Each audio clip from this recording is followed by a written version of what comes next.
Hi, my name is Andrew Couperthwait. I'm the Alpine Product Manager for Head USA, and we're here today in our Boulder showroom with SkiGearTV to go over our new line for 14-15, show you some of the exciting new things that we've got going on for next year and how we've updated our existing line as well. So let's get into it.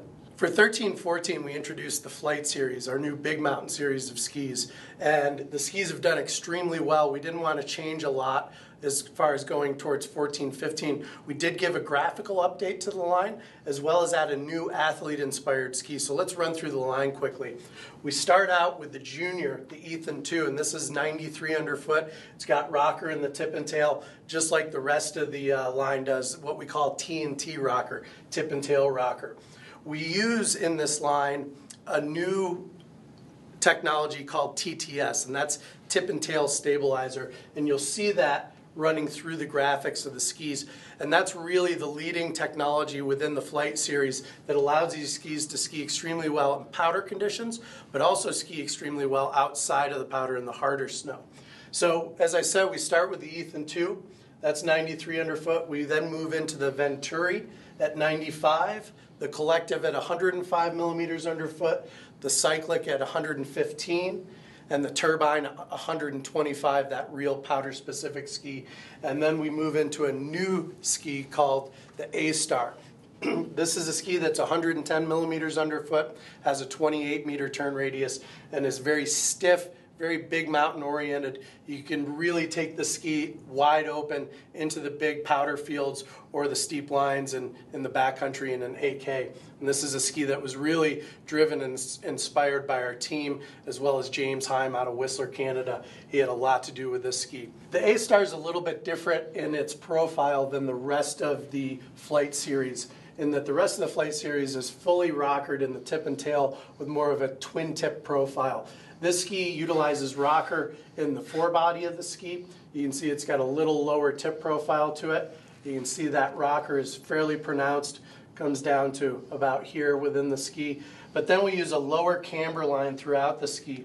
When it's not compressed, you can see that there's a little bit of camber, but not a tremendous amount.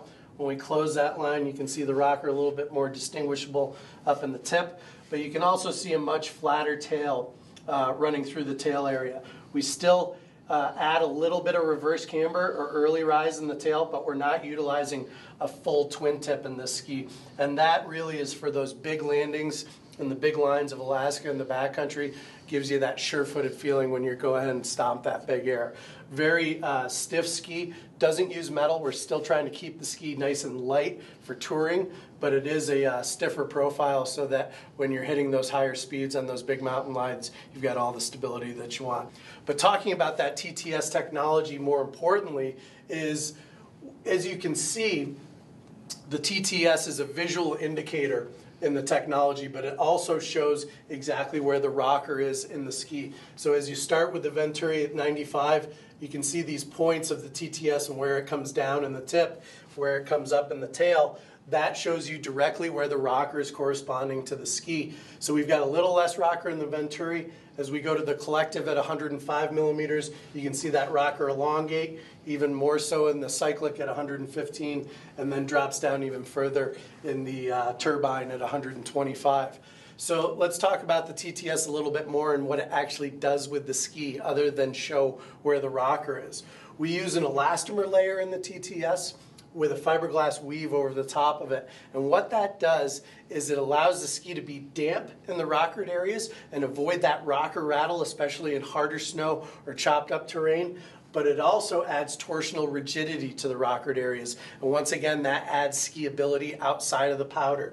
We get all the surfiness with the ski in the rocker and the tip and tail, and that playfulness. It can pivot very easily. All of these skis are very smeary when they're in the powder, but when you get them outside of the powder, the ski will carve extremely well. It'll hold a great edge, and it'll give you that versatile feel when you're going to and from the powder fields. And that's really the Flight Series for 14-15. Urge you to get on these skis, check them out at your authorized dealer next season.